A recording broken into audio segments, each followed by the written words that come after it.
Hello everyone, I am सुगम। Welcome back. तो कैसे हो आप सब? आई होप आप सब अच्छे होगी। स्वागत है आप सभी का आपके अपने एसपी स्टडी यूट्यूब चैनल पर। तो गाइस, आज हम आपके लिए लेकर आए हैं अर्थशास्त्र के जो आपका पहला पार्ट है, उस पार्ट के आज हम आपको लघु उत्तरीय प्रश्न जितने भी आपके महत्वपूर्ण हैं बोर्ड एग्जाम के लिए, वो सारे प्रश्न आज हम आपके लिए लेकर आए हैं। तो आप वीडियो में एंड तक बने रहें, वीडियो को आप बिल्कुल भी स्किप ना करें। तो यहाँ पर देखिए, आपका प्रश्न है लघु उत्तरीय प्रश्न में सबसे पहला प्रश्न मैंने यहाँ पर लिया है कि व्यष्टि अर्थशास्त्र तथा समष्टि अर्थशास्त्र में क्या अंतर है, या फिर व्यष्टि अर्थशास्त्र तथा समष्टि अर्थशास्त्र में अंतर स्पष्ट कीजिए। ठीक है, ये प्रश्न कई बार बोर्ड एग्जाम में रखा गया है, तो ये एकदम से आपको रट लेना है कि व्यष्टि अर्थशास्त्र और समष्टि अर्थशास्त्र क्या है। तो अगर आपसे अंतर राशि किया जाए तो देखिए, आप इस तरह से बोर्ड एग्जाम में लिख कर आओगे। इधर आपको लिखना है माइक्रो इकोनॉमिक्स और इधर आप लिखोगे मैक्रो इकोनॉमिक्स। अगर आप ये नहीं लिखते तो इधर लिख दोगे व्यष्टि अर्थशास्त्र और इधर लिखोगे समष्टि अर्थशास्त्र। ये आपको ब्लैक पेन से लिखना है। ठीक है, मैंने यहाँ पर ब्लू से लिखा है, पर आप ब्लैक पेन से लिखोगे। इसके बाद आपको फर्स्ट नंबर डालना है और यहाँ पर आपको देखिए व्यष्टि अर्थशास्त्र यानी माइक्रो इकोनॉमिक्स में लिखना है कि व्यष्टि अर्थशास्त्र में व्यक्तिगत स्तर पर आर्थिक समस्या का अध्ययन किया जाता है, जैसे एक उपभोक्ता, एक फर्म। ठीक है, ये इसके एग्जाम्पल हो जाएंगे। अब देखिए, इसी तरह आपको इधर मैक्रो इकोनॉमिक्स में लिखना है कि समष्टि अर्थशास्त्र में संपूर्ण अर्थशास्त्र की आर्थिक इकाइयों का अध्ययन होता है, जैसे राष्ट्रीय आय, कुल उपभोग, सामान्य कीमत स्तर आदि। ठीक है, ये हो जाएगा समष्टि अर्थशास्त्र के अंतर्गत और ये आता है व्यष्टि अर्थशास्त्र। ठीक है, समष्टि अर्थशास्त्र मतलब विशाल अर्थशास्त्र और व्यष्टि अर्थशास्त्र यानी सूक्ष्म अर्थशास्त्र। व्यष्टि का मतलब छोटा। ठीक है, तो समष्टि अर्थशास्त्र में हम किसका अध्ययन करेंगे? जैसे पूरे राष्ट्र की आय है तो वो हम समष्टि अर्थशास्त्र के अंतर्गत करते हैं। मैंने आपको बताया था जब मैंने आपको अतिलघु उत्तरीय प्रश्न भी बताए थे। ठीक है, और व्यष्टि अर्थशास्त्र का अध्ययन हम कहाँ पर करते हैं?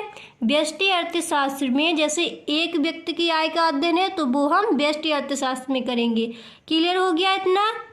अब इसके बाद देखिए, आपको 2 नंबर पर लिखना है कि व्यष्टि अर्थशास्त्र में व्यक्ति और व्यक्ति के व्यवहार का अध्ययन होता है। ठीक है, ये व्यष्टि अर्थशास्त्र में होता है।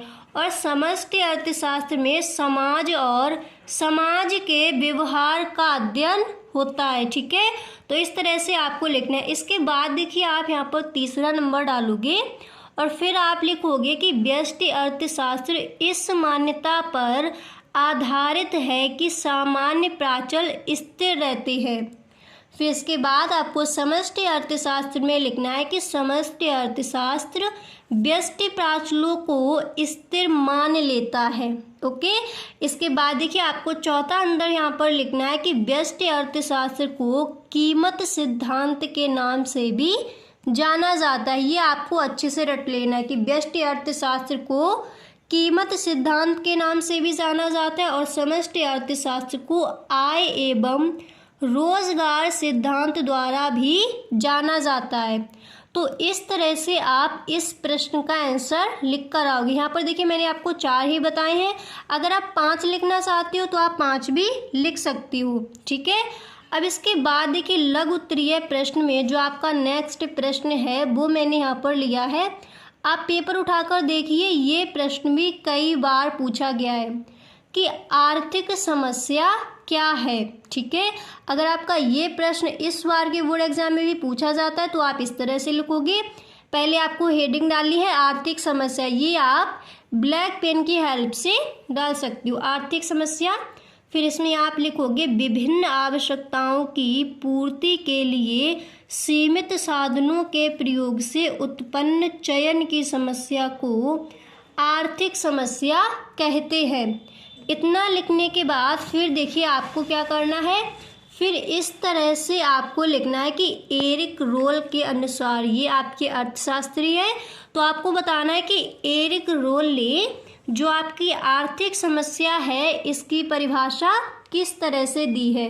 ओके, तो देखिए, एरिक रोल ने कहा है इस तरह से आप ब्लैक पेन से लिखोगे, उसके बाद आपको कॉमा और इन्वर्टेड कॉमा यहाँ पर बिगिन करना है। फिर आप लिखोगे कि आर्थिक समस्या मूलतः चयन की आवश्यकता में से उत्पन्न होने वाली समस्या है।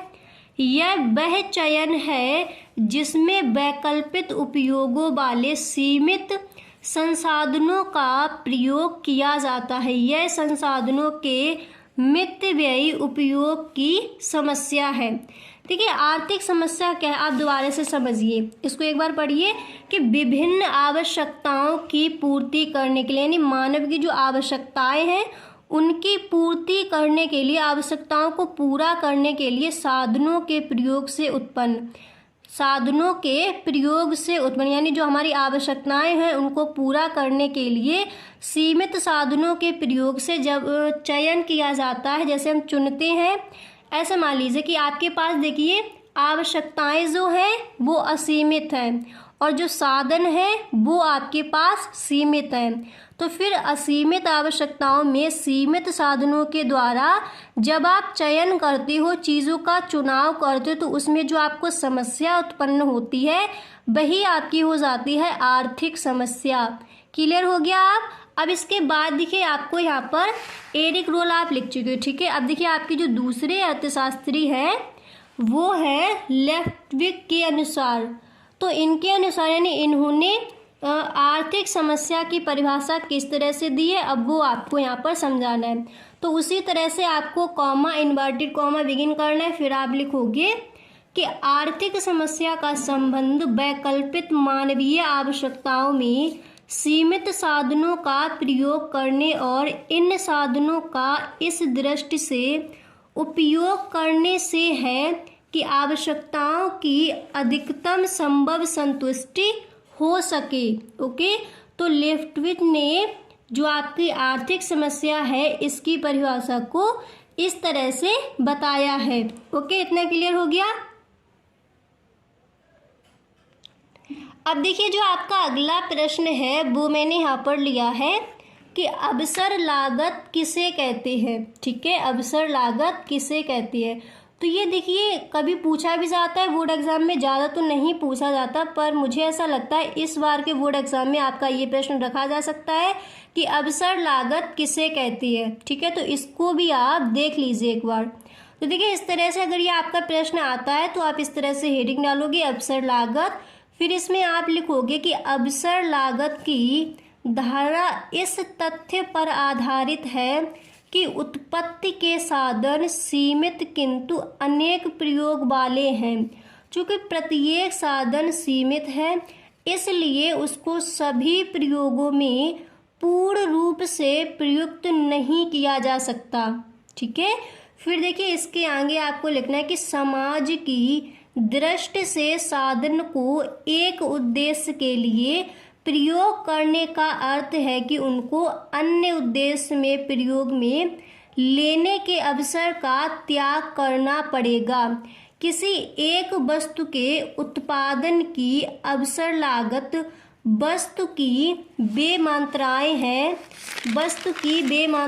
हैं। फिर आपको देखिए लिखना है कि जिनका हमें, ठीक है, वस्तु की बेमान्यताएं हैं जिनका हमें त्याग करना पड़ रहा है, अतः वह लागत जो किसी साधन को उसके वर्तमान कार्य में लगे रहने के लिए प्रेरित करती है अवसर लागत कहलाती है। समझ आ गया? अवसर लागत किसे कहेंगे? वह लागत जो किसी साधन को उसके वर्तमान कार्य में लगे रहने के लिए प्रेरित करती है, अवसर लागत कहलाती है। समझ आ गया? अब इसके बाद देखिए जो आपका नेक्स्ट प्रश्न है वो मैंने यहाँ पर लिया है कि उत्पादन संभावना वक्र किसे कहते हैं। ठीक है, ये प्रश्न कई बार पूछा गया, इस बार भी पूछा जा सकता है, तो अच्छे से क्लियर कर लीजिए कि उत्पादन संभावना वक्र किसे कहते हैं।